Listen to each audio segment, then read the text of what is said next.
Hola, amada familia Corandeo. Este es nuestro primer devocional matutino 2024, Verdad para Vivir. Bienvenidos. Bueno, mis amados hermanos, vamos a iniciar. Vamos a empezar a orar a nuestro buen Señor, dando gracias a nuestro Redentor. Oremos, Padre bondadoso, buenos días y muchas gracias te damos. Gracias por tu amor, por tu misericordia y por tu gran cuidado para con nosotros. Gracias por este día, Señor, que nos concedes. Gracias por este día, Señor, de gracia y de misericordia, porque realmente cada día, Señor, es un acto de tu bondad para con nosotros, esa bondad inmerecida, Señor. Dice tu palabra que nuevas son cada mañana tus misericordias, Señor. Gracias por eso, Señor, porque el hecho de que sea misericordias es la compasión que tienes para con nosotros, seres tan débiles, Señor, tan limitados, tan inclinados a pecado, Señor. Y aún así, oh Dios de la gloria, con tu paciencia ahí sobre nuestras vidas, aplicando, Señor, derramando, manifestando tus bondades, tu amor, Señor, para con nosotros. Gracias, muchas gracias te damos, bendito Dios, por realmente concedernos el poder estar delante de tu presencia y poder hoy agradecerte por esto, Señor. Misericordias que son motivadas, Señor, impulsadas por tu, aparte de tu soberanía, Señor, pues tu gracia, esa gracia en la cual también se manifiesta tu benevolencia, Señor, para con nosotros, de querernos conceder días, Señor, pero días acompañados de ti, acompañados de tus bondades, acompañados de tus bendiciones, Señor, recordando lo que dice tu palabra, ¿no? Que tú eres bendito, Señor, inmensamente bendito porque nos has concedido bendiciones espirituales en Cristo Jesús, Señor. Y estas bendiciones, tus misericordias nuevas son parte de ello, Dios mío. Algo de eso claro para nuestra vida. Algo que no miramos solamente basado en lo económico, en lo físico, Señor. Misericordias que vemos reflejadas es en el que hoy estemos ante tu presencia, como hijos tuyos, como redimidos, como salvados. Por eso, gracias, Señor. Claro que agradecemos por lo económico, agradecemos por la comida, por el vestido, por la protección que nos concede de salir de casa, volver a ella. Claro que hay razones muchas, Señor, para agradecer por las cosas de este mundo, por la vida de la familia, Señor, por la compañía de ellos, por los amigos incluso. Gracias por todo, pero ¿qué sería de eso, Señor, sin tu gracia salvadora? ¿Qué sería de eso sin tu presencia? Sin que pudiésemos, Dios mío, disfrutar de tu paternidad sobre nosotros, de esa adopción que nos concediste. ¿Qué sería de nosotros, Señor? Simplemente seres de este mundo, disfrutando de bendiciones terrenales y momentáneas. Pero gracias porque junto con esas bendiciones momentáneas, Señor, podemos acceder a bendiciones eternas, a bendiciones, Señor, que trascienden lo espiritual, que trascienden, Señor, la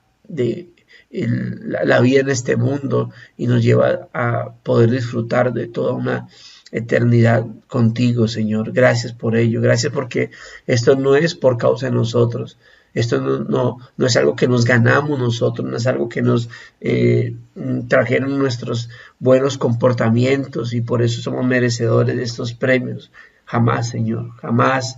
Incluso aunque ahorita como creyentes somos llamados a hacer buenas obras y podemos hacerlas, jamás nos alcanzarían para poder acercarnos ante ti y obtener bendiciones eternas relacionadas contigo, Señor.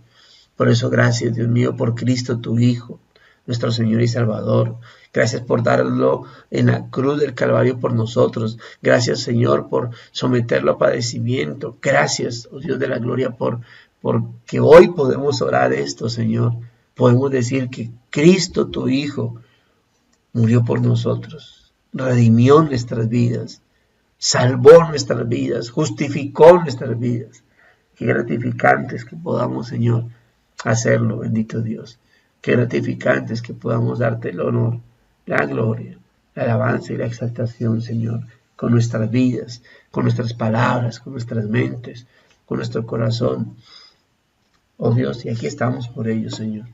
Ayúdanos cada día en tu bondad, en tu misericordia, en tu gran cuidado, bendito Dios, a que cada día podamos perseverar en estas sendas de justicia, en estas sendas de gracia, en estas sendas de misericordia, y que no solamente eso, sino que le concedas a nuestra familia, a aquellos que no han llegado a estar en estas sendas. Ten misericordia y sálvalos, Señor. Y aquellos que ya están, por la misma razón por la cual estamos nosotros, gracia, gracia sobre gracia, misericordia. Señor, que así como pedimos por nosotros, pues también por ellos se mantengan firmes en ti, Señor. Se mantengan firmes en tus sendas, en tus caminos, perseverando, Señor, como nos llama tu palabra, perseverando, oh Dios, absteniéndonos de todo deseo que batalla contra nuestra alma y buscando cada día, oh Dios, tus bendiciones, Señor. El caso es poder, Dios de la gloria, mantenernos firmes en tu peregrinaje, en este peregrinaje que nos has puesto. Asidos de la palabra de vida, pero también asidos de ti, como dice tu palabra, aferrados a ti, porque un pámpano no puede llevar frutos si se separa de la vid. Tú eres la vid a la cual nosotros estamos adheridos. Gracias, Dios mío, por este día, Señor, por la vida de mis hermanos, que a pesar de las adversidades que puedan estar viviendo, Señor, las adversidades que puedan estarlos rodeando, están aquí, rogando, Dios de la gloria, que los sostengas, que los fortalezcas, que los alientes, Señor, que les permitas cada vez más y más aferrarse a ti, bendito Dios. Ayúdalos, te lo ruego. Ayúdalos, te lo suplico, Señor. Te lo imploro a todos mis hermanos, Señor, los aquí reunidos. Levanta sus manos si están cansadas, Señor. Fortalece sus rodillas si están debilitadas. Alienta sus corazones si están decaídos, Señor. Y permítele, Dios de la gloria. Permítele, Señor, cada vez poder ser partícipes de esas bendiciones espirituales, especialmente las que tenemos acá en la tierra, Señor. Tu Espíritu con nosotros, tu presencia de nuestro lado, Señor, acompañándonos siempre, aun cuando, oh Dios, tengas que en momentos reprendernos, Señor, llamarnos la atención por tu palabra, pero gracias porque todo eso es parte de tu gran amor para con nosotros, Señor, para que cada día seamos, como dice tu palabra, formados conforme a aquel por lo cual fuimos predestinados, conforme a la imagen de tu Hijo, nuestro Señor Jesucristo, Salvador y Redentor, Rey eterno de nuestras vidas, de tu iglesia, de este mundo, de todo el universo. Gracias te damos, Señor.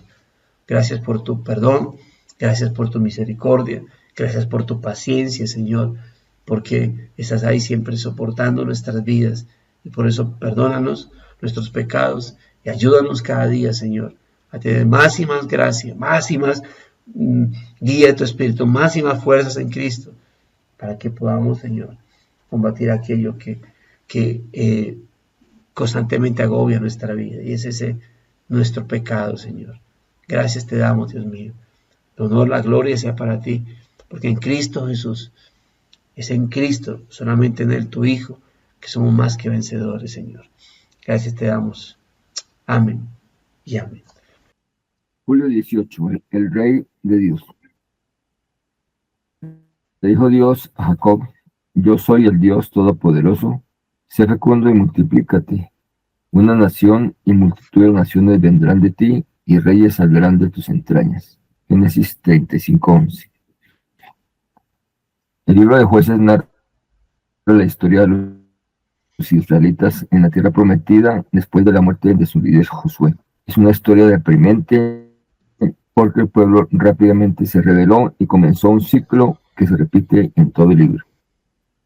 Primero el pueblo pecaba, después Dios permitía que fueran derrotados y oprimidos, luego clamaban por ayuda y finalmente Dios intervenía levantando un juez o líder que derrotaba a los enemigos de Israel y restauraba la paz en la tierra.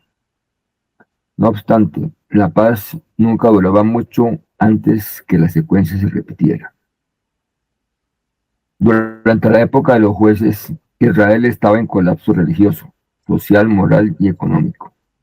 En respuesta, el pueblo comenzó a pensar que la vida sería mucho mejor si tan solo fuera elegido un rey. tal como Dios había declarado a Jacob que algún día sucedería. Sin embargo, al buscar ser como las naciones a su alrededor, ellos rechazaron el gobierno de Dios, precisamente lo que los había hecho únicos.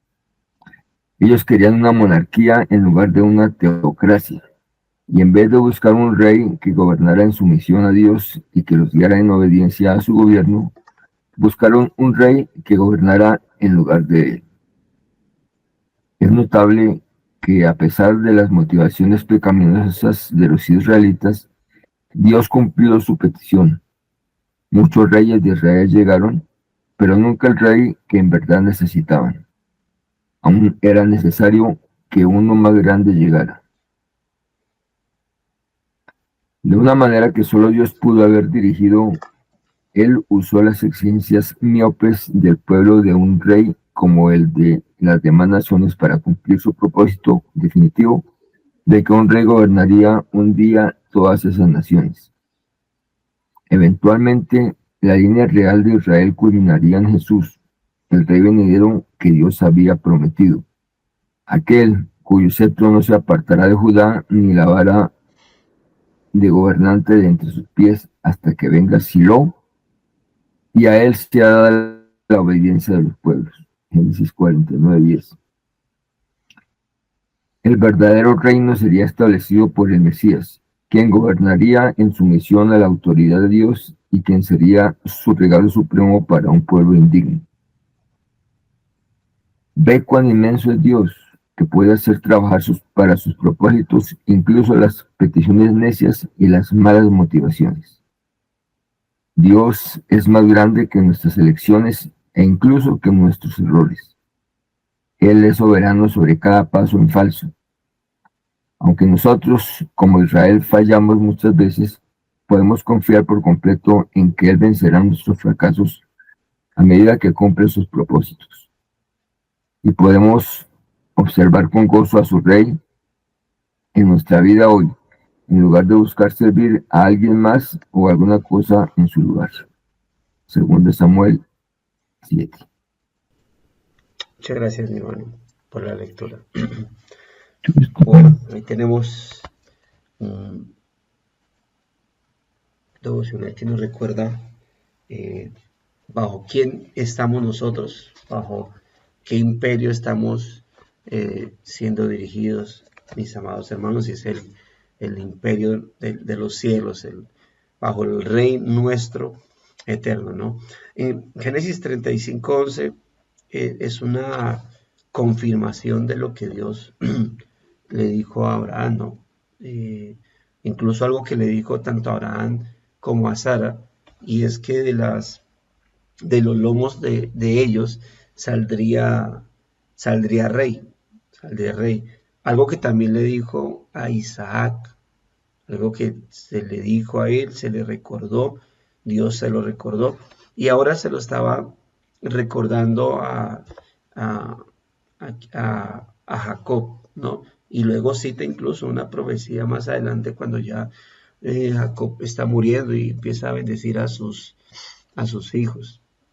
Pero ahí tenemos esto en particular, ¿no? Esta profecía que se le está dando.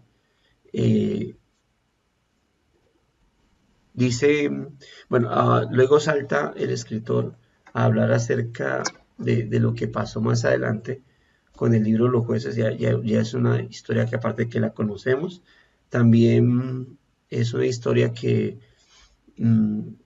hemos tratado ya aquí en los devocionales, ¿no? Respecto al tiempo de los jueces, tiempo donde como una frase lo resalta, y es en el tiempo en donde cada uno hacía lo que bien le parecía, cada uno hacía lo que su voluntad le dictaba, ¿no? Y habla de ese ciclo repetitivo que hubo dentro de la nación, dentro del pueblo de Israel, donde los jueces gobernaban, pero pues era algo muy, ¿cómo se dice? Muy somero, muy por encima, porque en realidad la gente hacía lo que bien le parecía. Pero Pero lo que pasaba era, para recordar un poco, era que el pueblo, por causa de su pecado, pues entraba en una decadencia moral impresionante, ¿no?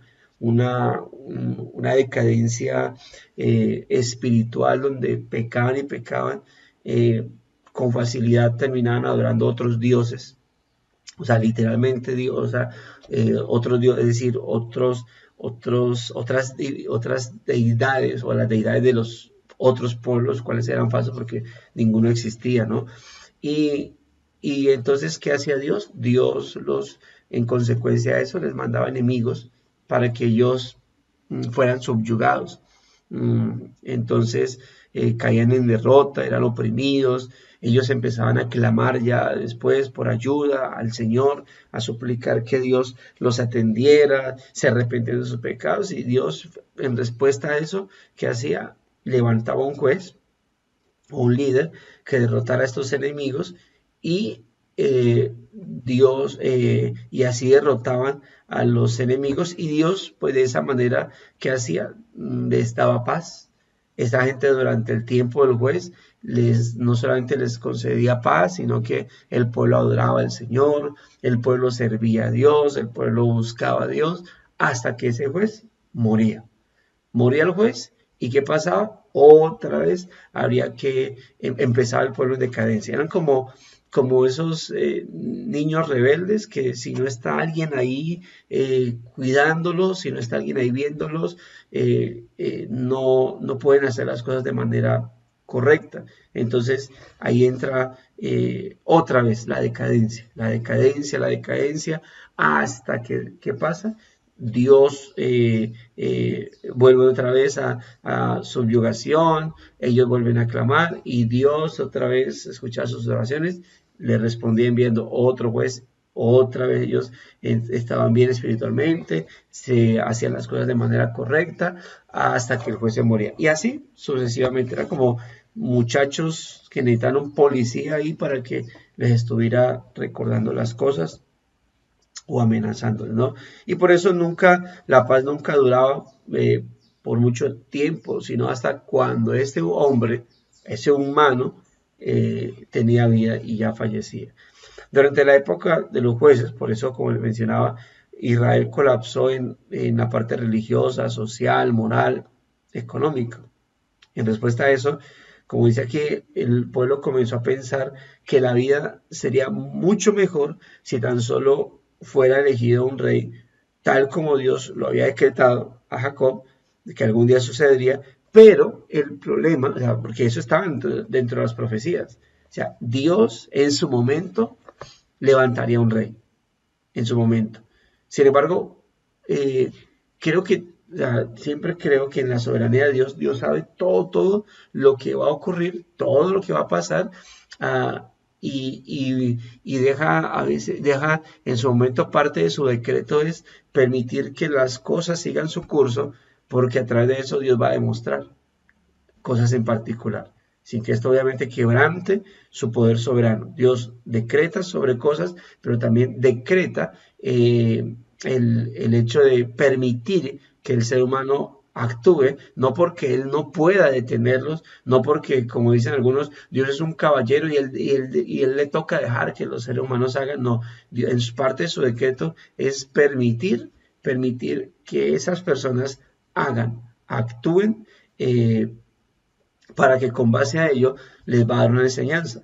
Así que la gente, aun cuando Dios les había decretado rey, y Dios, note que más adelante les cita aquí el escritor Génesis 49, lo cual ellos debían saber que Dios había profetizado, le había prometido a Abraham y a Sara que de sus lomos saldrían reyes. Hace pacto para determinar eso. Y algo que se le reconfirma a Isaac y algo que se le reconfirma a Jacob. Entonces sí habría un rey, pero en su determinado momento.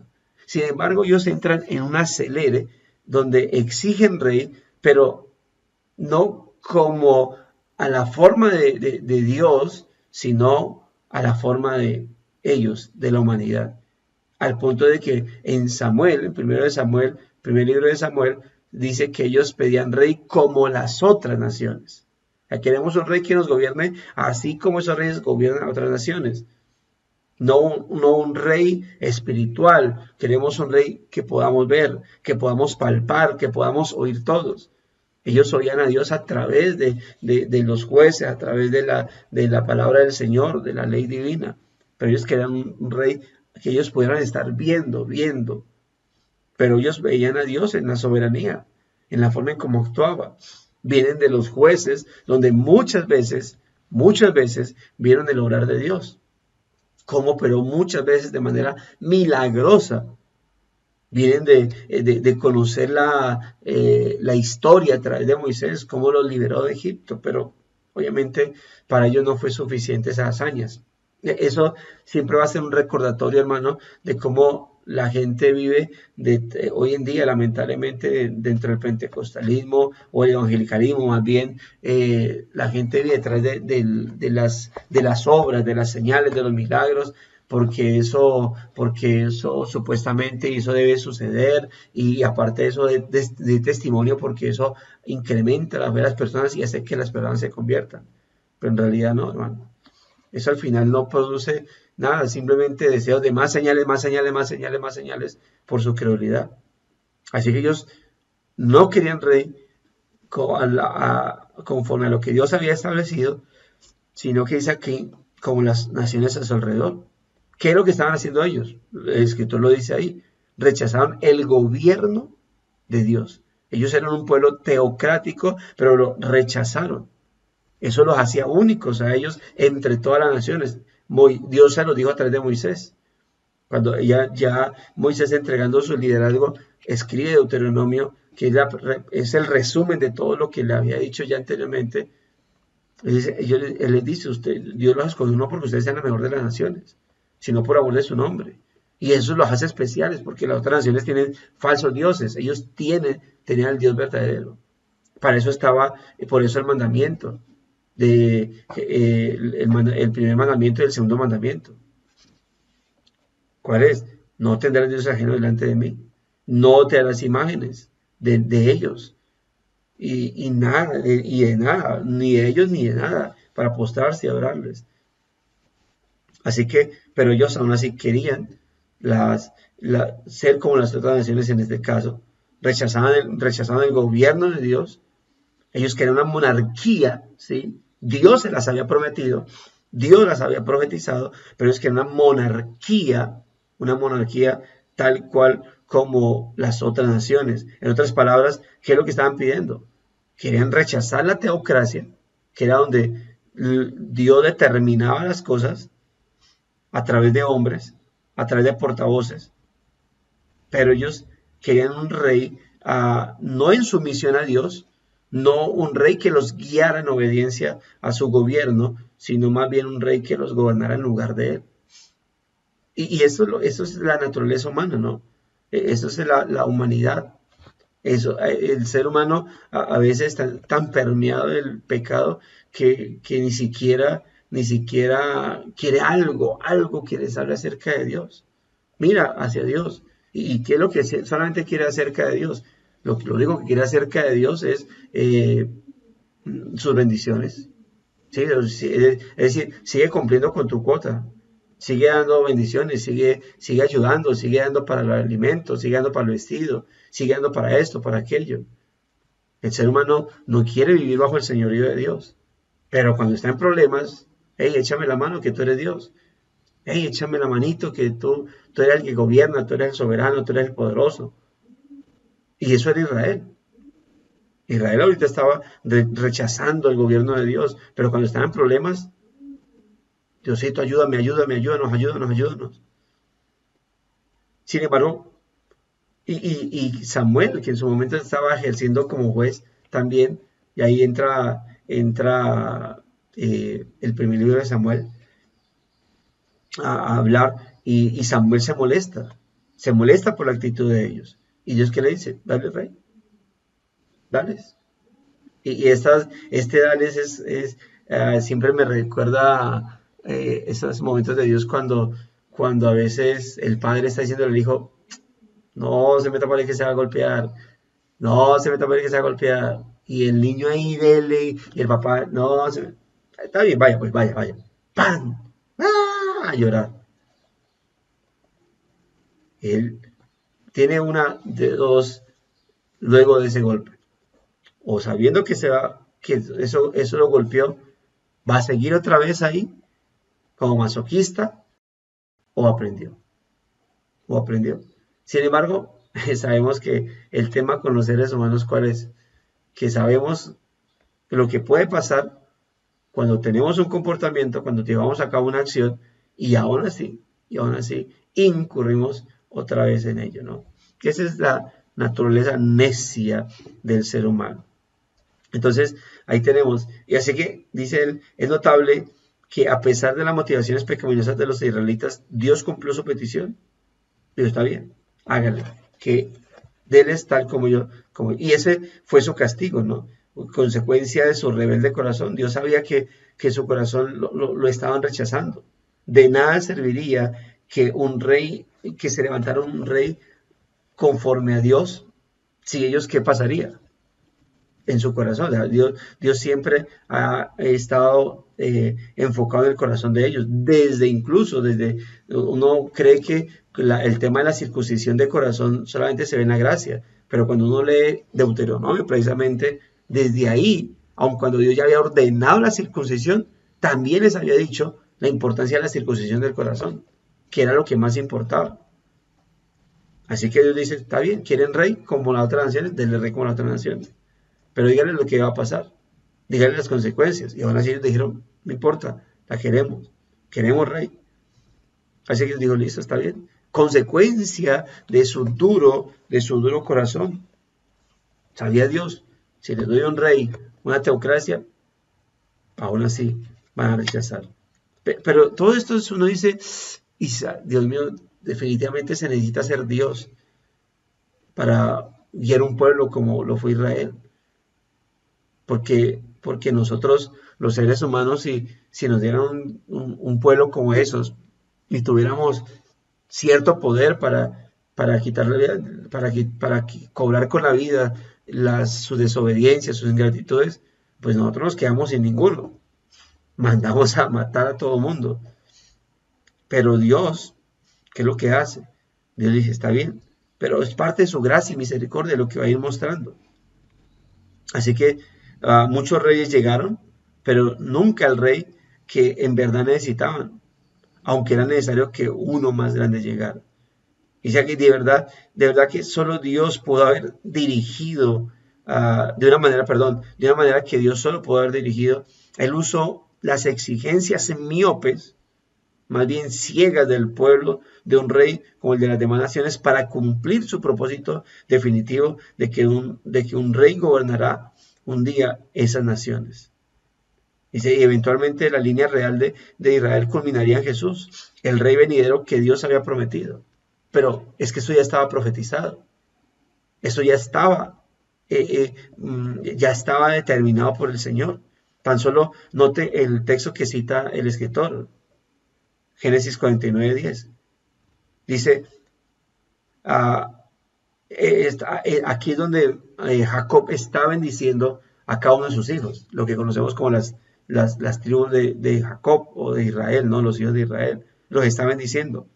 Y note la profecía sobre Judá, que hasta este momento, ¿en qué había sido relevante Judá? En cuanto a Génesis 38. Esa es la relevancia de Judá. En un acto pecaminoso, ¿se acuerda? Cuando se acerca a quien había sido su nuera, la nuera lo engaña, haciendo de pasar por una prostituta, él no es que, él iba tranquilo adorando al Señor por el camino y pum, se le encontró y cayó en pecado. No, él iba así, hacia el camino, esta mujer pues se disfraza, se accede a ella, se hace quedar en embarazo.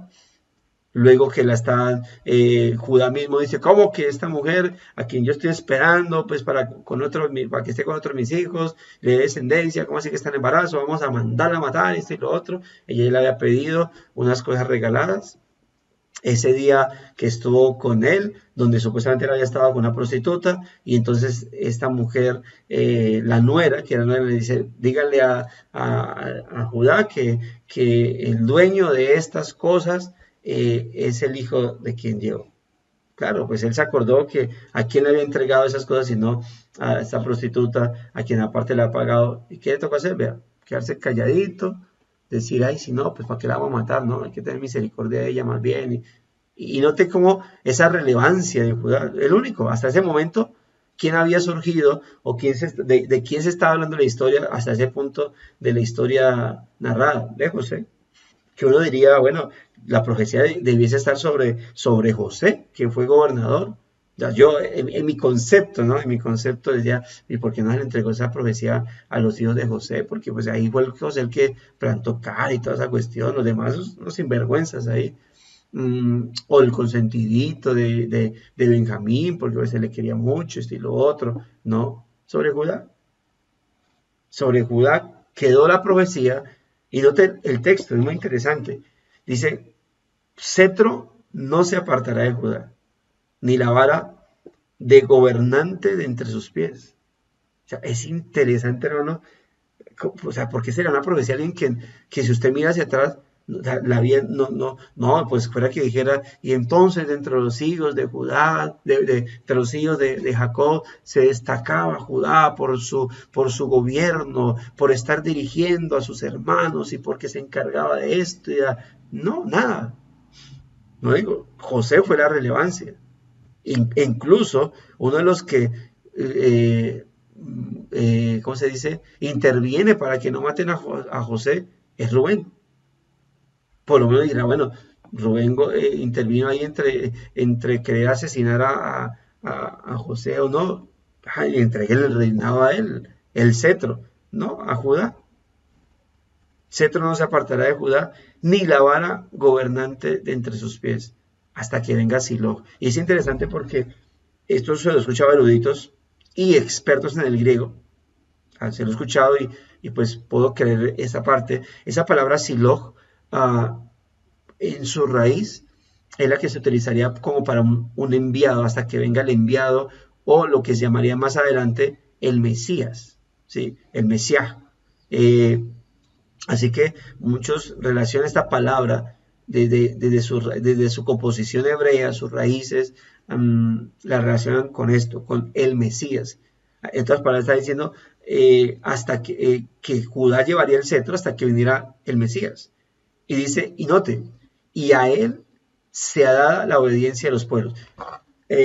Judá llevará el cetro hasta que venga el Mesías, a quien se le dará la obediencia. ¿De quién? De los pueblos. En otras palabras, de todo el mundo, de toda la humanidad.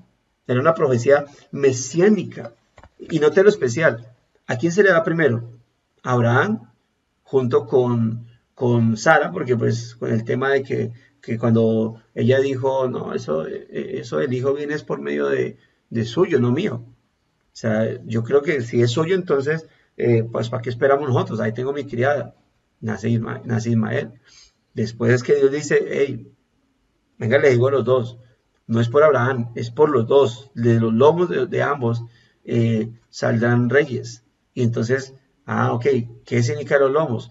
¿O qué significa que ambos? Pues porque entre lo que será la descendencia que surgiría de los dos, el esperma de Abraham, el óvulo de Sara, eso significa lomos en la escritura, ¿no?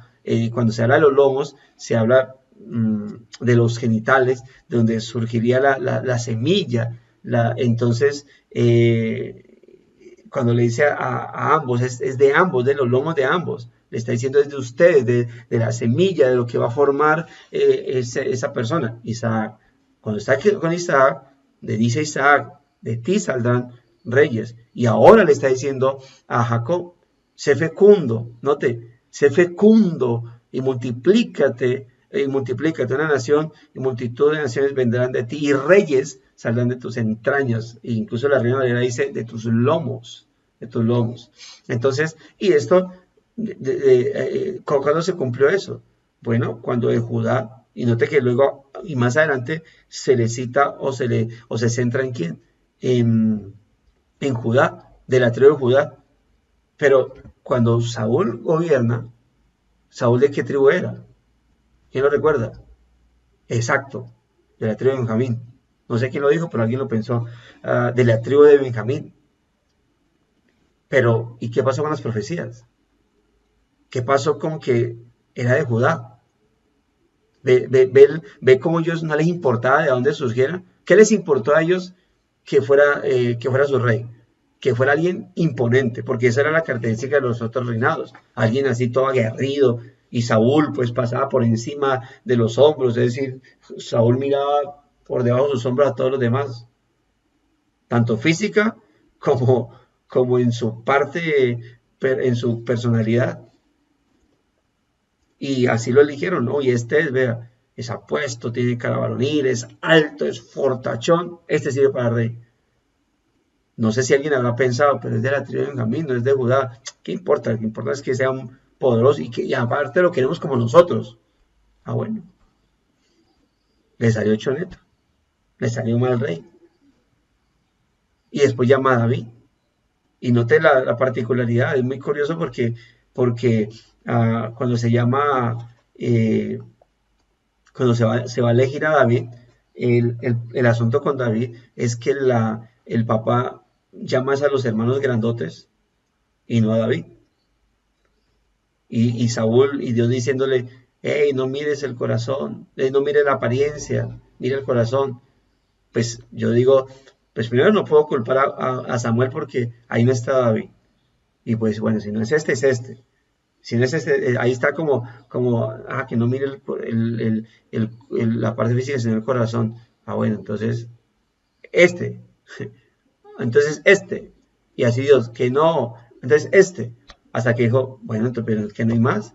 Hey, ahí, ninguno, ¿no tiene más hijos? Porque Dios dijo que era por medio de ustedes. Ah, sí, David, tráiganlo. Es que es el niño, es que el jovencito está, que el pastor, que él no es soldado. Tráigalo, porque Dios ha dicho esto. Cuando llega David, claro, es él.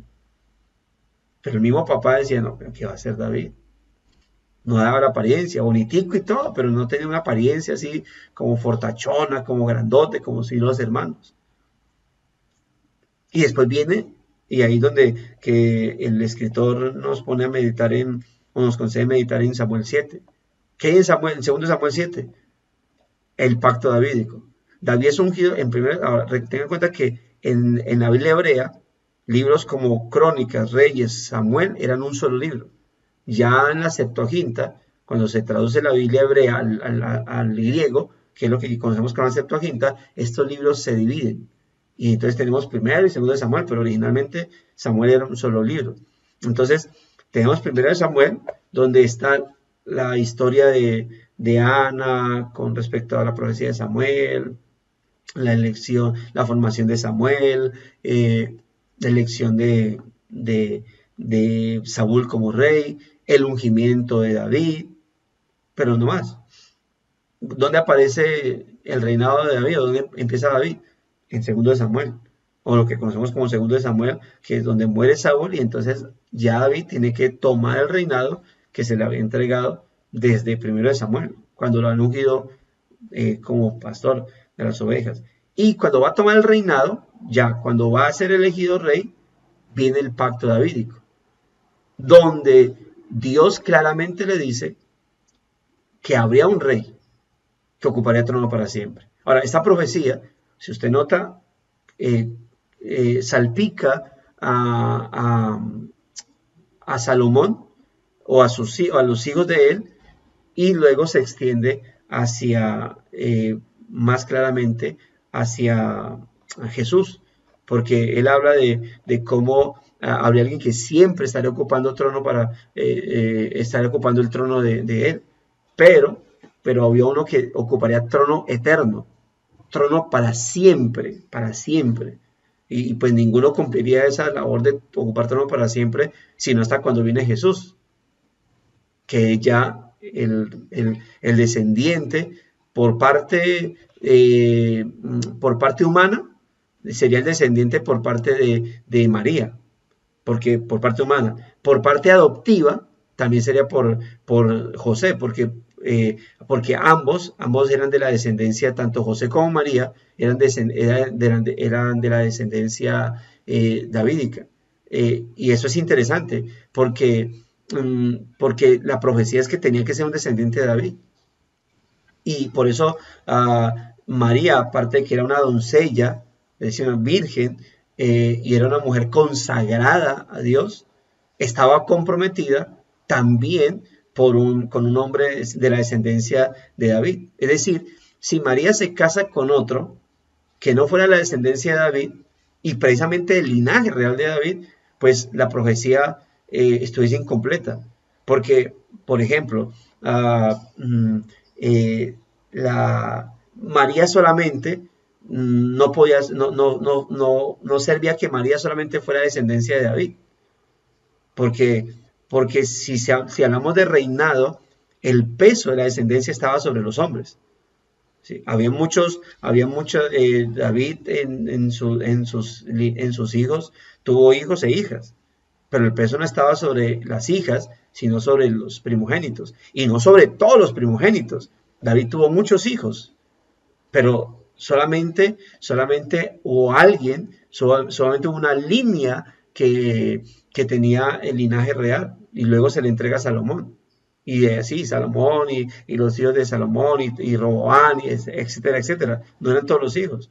Así que es muy especial que María, descendiente de David, es decir, de la tribu de Judá, fuera del linaje de David, pero estuviese comprometida con uno que exclusivamente venía de la línea de David. En otras palabras, si para el tiempo de José o para el tiempo de Jesús el linaje real se hubiese preservado, o si se hubiese recuperado, quien en ese momento sería rey, sería José.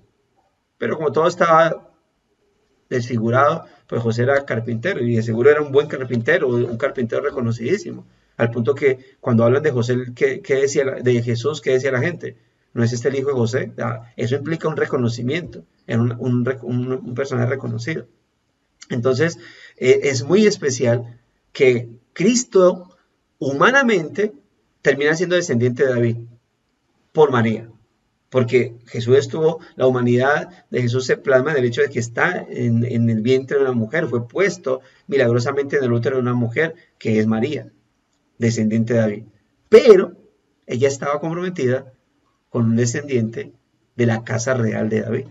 De tal manera, que insisto, como le dije, si para los tiempos de Jesús el linaje real se hubiese recuperado o nunca se hubiese dañado, José sería rey. Y por lo tanto, Jesús, al ser hijo adoptivo de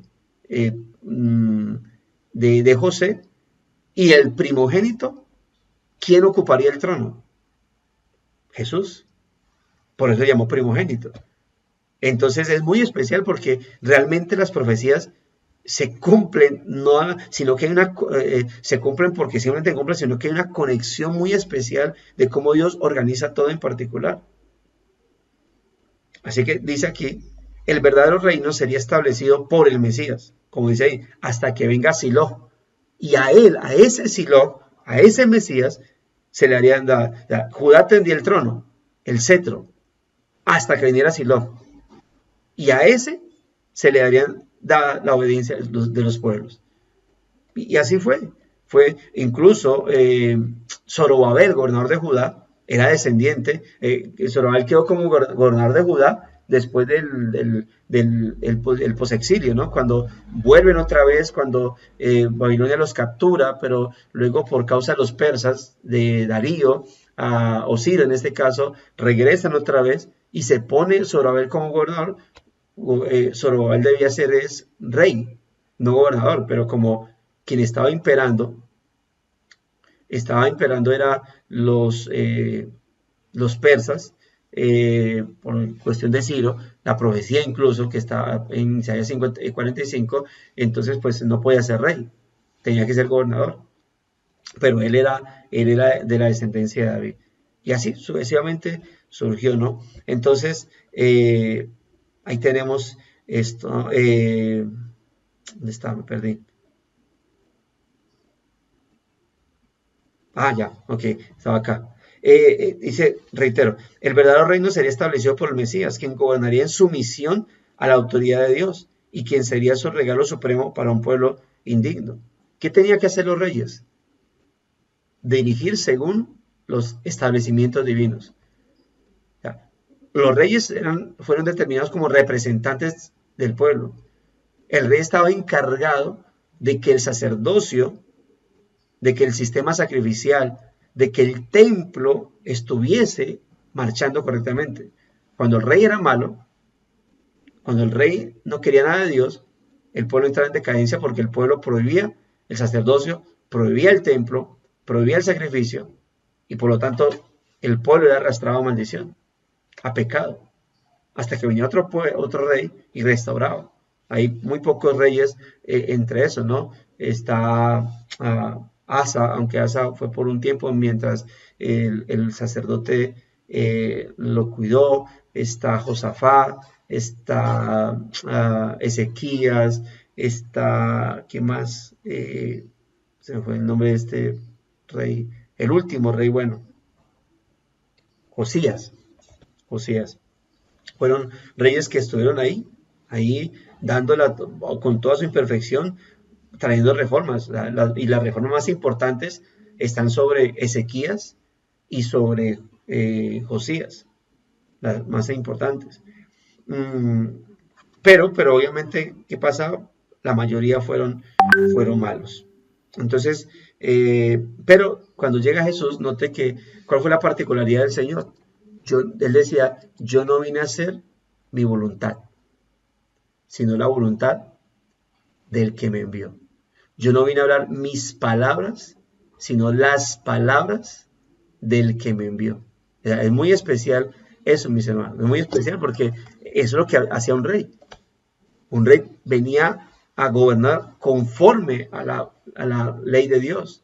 Venía a gobernar conforme, es decir, era lo que llamaríamos un virregente, ¿sí? El regente sería el duro de todo, el rey, pero colocaba como el vice, ¿sí? Puede llamar virregente. Entonces, Cristo venía a ser rey, representante de Dios.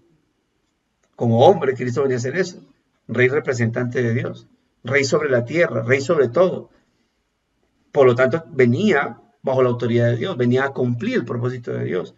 Y es lo que dice Cristo, yo no vine a hacer mi voluntad, sino la voluntad del que me envió. No vine a hablar mis palabras, vine a hablar las palabras del que me envió. Y vine a salvar a aquellos que el Padre me dio. Entonces, nos lleva acá el escritor a análisis, ¿no? A conclusión. ¿Ve cuán inmenso es Dios? Que puede hacer trabajar para sus propósitos e incluso las peticiones necias y las malas motivaciones. Dios es más grande que nuestras elecciones e incluso que nuestros errores. Uno dice, uy, pero todo lo que pasó, lo que ocurrió, Dios permitir eso, es que nada se sale de su voluntad. Lamentablemente, la gente cuando habla del decreto permisivo de Dios, algunas religiones o parte del evangelicalismo hablan del decreto permisivo de Dios. Pero ¿cómo definen decreto permisivo? Pues esa voluntad permisiva que es que a Dios, como es soberano, le toca permitir porque, como es un caballero también, él le toca permitir porque él no puede hacer nada con las decisiones de los hombres. Entonces Dios le toca permitir eso. Y eso es decreto permisivo. Pero jamás, decreto permisivo no puede verse, el decreto permisivo o el decreto de permiso no se puede ver como Dios no pudiendo hacer nada. No, Dios determinando usar las acciones de los hombres para llevar a cabo sus propósitos. ¿Pudiese hacerlo de otra manera? Pues, totalmente. Es soberano. Muchas veces lo hizo. Pero Dios decreta llevar a cabo o permitir esos actos humanos. ¿Para qué? Para cumplir sus propósitos. ¿Los usaría? Los usaría para cumplir sus propósitos. Aparte de que también terminaban siendo para llevarlos a consecuencias y que ellos reaccionaran, entendieran su pecaminosidad.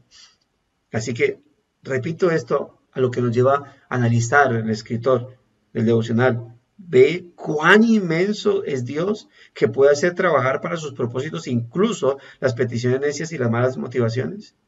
Dios es más grande que nuestras elecciones e incluso que nuestros errores, hermanos. ¿Cuántas veces, cuando dice la escritura que para los que aman a Dios todas las cosas les ayudan a bien, aún sus acciones pecaminosas, Dios termina tornándolas para bien? ¿En qué sentido? A veces es el pecado y las consecuencias del mismo, empezando por la miserableza con la que nos sentimos, lo que termina haciéndonos reaccionar. Dios, nada va a detener el propósito de Dios. Nada, absolutamente nada va a detener el propósito. Es decir, no va a haber nada en la tierra, nada que Dios diga, Dios quería esto, pero como usted decidió eso, pero ¿sí? No, ahí lo quería llevar Dios. Para algo en particular, para mostrarle cosas. Y hay momentos, hermano, Dios que conoce los corazones, a cosa terrible, cuando esas consecuencias, para Dios enseñarnos cosas, para hacernos más humildes, para hacernos más sumisos, para hacernos obedientes, cuando las cosas, cuando esas consecuencias de nuestros pecados se quedan ahí por años. Hay momentos donde Dios perdona nuestros pecados y ya, se llevó hasta las consecuencias, pero hay a quienes Dios les corresponde dejarle consecuencias para que puedan apreciar más su voluntad. Y hay gente que está lidiando con cosas, producto de sus consecuencias, pero usted habla con ellos y tal vez usted esté dentro de este devocional diciendo, por esto que me está pasando entiendo tal cosa de Dios. Y esto que me está pasando es lo que me hace estar más cerca del Señor. Que si yo hubiese hecho, que si yo hubiese decidido, que si yo hubiese tomado este camino, no me hubiese pasado esto. Pero si no me hubiese ocurrido esto, pues no hubiese entendido nunca. Es la forma en como Dios determina actuar, hermano. Y Dios obviamente quisiera uno, como cuando los papás le decían a uno, o le gritaban, es que tengo que gritarlo para que haga caso, es que tengo que cascarlo para que haga caso. Y a veces sí, nos decían y nos dicen, hasta cuando el palmadón, el juguetazo, el chancletazo, el grito. Dios sabe cómo tiene que actuar con nosotros. Dice, Él es soberano sobre cada paso en falso, incluso. Aunque nosotros como Israel fallamos muchas veces, podemos confiar por completo en que Él vencerá, me gusta esa frase, vencerá nuestros fracasos. Vencerá nuestros fracasos. Dios sabe quién eligió. Dios sabía quién estaba eligiendo cuando eligió a Israel. Dios sabía quién estaba eligiendo cuando nos eligió a nosotros. Sabía Él. Bueno, incluso Pablo nos dice, venga, yo les digo algo, venga, les recuerdo de dónde nos eligió el Señor. De lo más vil, de lo más menospreciado, de lo más necio, ¿sí? De lo más débil. Dios no eligió de lo más fuerte y ahorita lo estamos defraudando. ¿No? Dios sabía quién iba a elegir. Él es soberano. ¿Y para qué? ¿Por qué esto? Es que para que siempre, todo apunta siempre para su gloria. ¿Por qué permitió la caída? Para mí la permitió, sí, para su gloria, obviamente. Pero ¿cómo demuestra su gloria?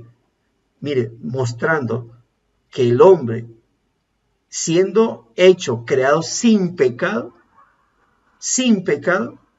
el hombre, siendo perfecto, siendo sin mancha, el día que decidió actuar al margen de Dios, todo se vino encima, todo se dañó.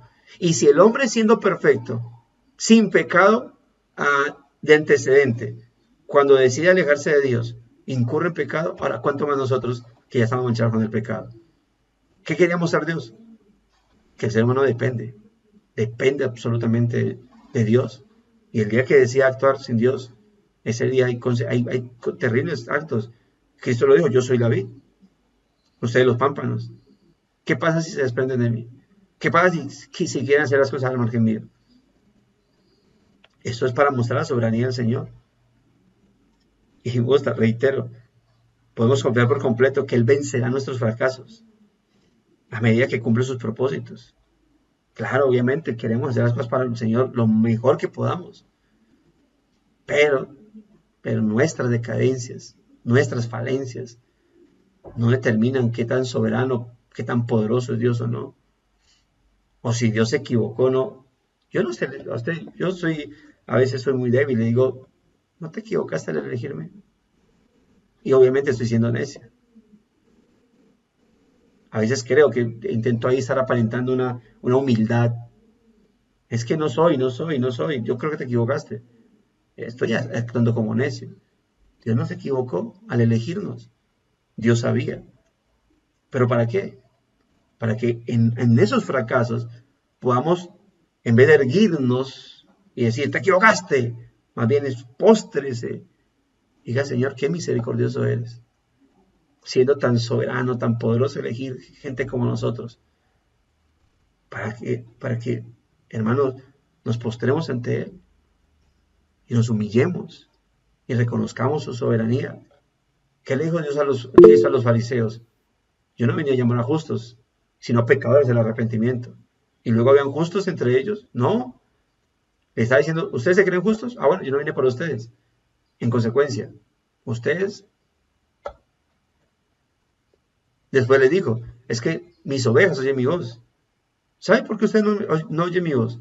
Porque no son mis ovejas. Punto. Ya. ¿Ustedes se creen justos? Bueno, vivan con su justicia. Perezcan con su justicia. ¿Y qué le daría su justicia? Condenación. Dios es soberano en nuestra vida, hermanos. Y podemos obedecer con gozo a su Rey en nuestra vida, Cristo nuestro Señor, en lugar de buscar servir a alguien más o alguna cosa en su lugar. Hermanos, debemos nosotros mirar hacia aquel que nos ha elegido para ser nuestro Rey. Cristo nos eligió, Dios nos eligió para unirnos a Cristo, su Hijo, nuestro Señor y Salvador. Y para que podamos, mis amados hermanos, de esa manera nosotros poder vivir bajo su maravilloso, bajo su precioso gobierno. Gloria al Señor por ello, mis hermanos. Gloria al Señor por ello, por permitirnos estar bajo su gobierno, por permitirnos estar bajo su reino, siendo como somos. Y es interesante porque vale recordar lo que le dijo Dios a través de Moisés en Deuteronomio. No los elegí porque fueran los mejores, no fueron elegidos porque fueran la mejor de las naciones. Antes de los escogí de lo peorcito, pero los escogió para exaltarlos por amor de su nombre. Dios nos escogió por amor de sí mismo. Dios nos miró desde la eternidad y nos amó. Y nos eligió en Cristo. Y nos dio gracia en Cristo. Obviamente eso no implica, hermanos, que podamos actuar como queramos. Si estamos bajo su reinado, bajo su gobierno, pues de esa manera debemos actuar nosotros. Vivir bajo su gobierno, bajo su reino. Y agradecer al Señor, hermano, que se haya dignado a elegir seres como nosotros. Un rey debe elegir para él lo mejor de lo mejor. Sí, es que Él nos eligió como nos eligió, porque eso en eso nos va a convertir, en lo mejor de lo mejor. ¿En qué sentido? Nos predestinó para ser hechos conforme a la imagen de su Hijo.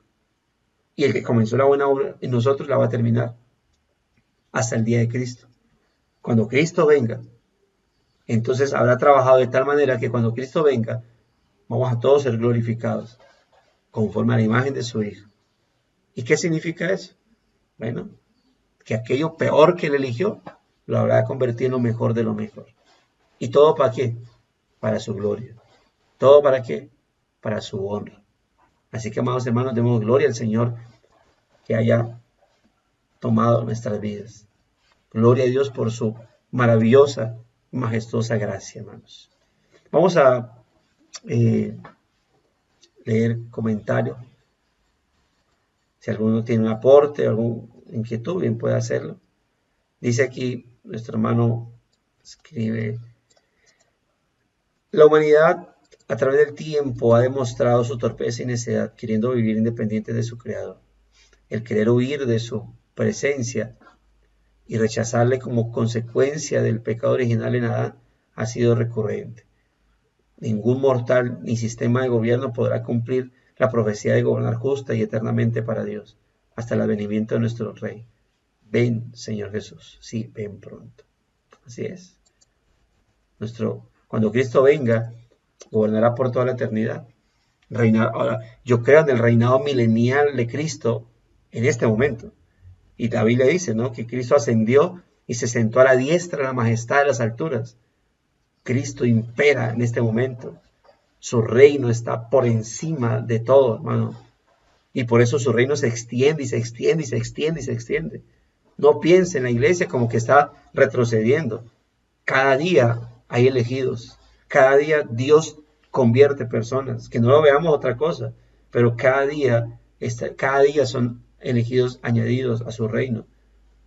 El reino se extiende y se extiende, hermano.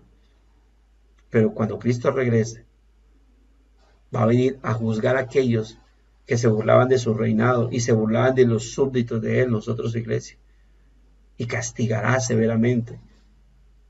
Y ya no habrá más impíos que se burlen o se pongan en su contra, porque todos serán castigados. Y nosotros, su iglesia, su reino, reinará por siempre y para siempre. Vamos a orar, mis amados hermanos. Si hay alguien que quiera dirigir la oración, hermano, bien puede hacerlo. Por favor, levante su manito para no elegirlo democráticamente. Oremos. Hermano Padre Celestial, Señor, te damos gracias por un día más que nos permites reunirnos nuevamente, Señor, a escuchar tu palabra, a hacer rear tu oído, Señor, para que cada día tengamos menos de nosotros y más de tu Hijo, Señor.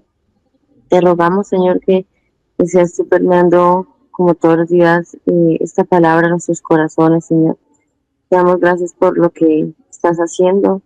Te rogamos, Señor, por nuestros corazones, Señor, nuestras familias, aquí representadas las iglesias, Señor. Que tengas misericordia, Señor, incluso en corregir cada día nuestro pecado, cada parte, Señor, de nosotros que no está conforme a tu voluntad, Padre. Te pedimos que seas tú guiándonos, Señor. Te rogamos por la salud de los hermanos aquí presentes, como hemos venido rogando estos días, Señor. La salud a aquellos que no nos acompañan, Señor, también. Y que seas tú mostrando tu voluntad, Señor, en cada uno de nosotros, Padre. Te agradecemos, Señor, y en nuestro nombre de tu Hijo Jesús. Amén. Amén. Amén. Muchas gracias, hermano. Bueno, mis amados hermanos, me alegro compartir con ustedes. Gracias y paz a sus vidas. El Señor les continúe bendiciendo. Y siempre firmes, siempre adelante, huestes de la fe. Gracias, doctor. Muchas gracias por su mensaje. Amén, amén. Dios lo bendiga y lo guarde durante el día. Amén, igualmente, hermanos. Chaito, chaito. Bye, bye.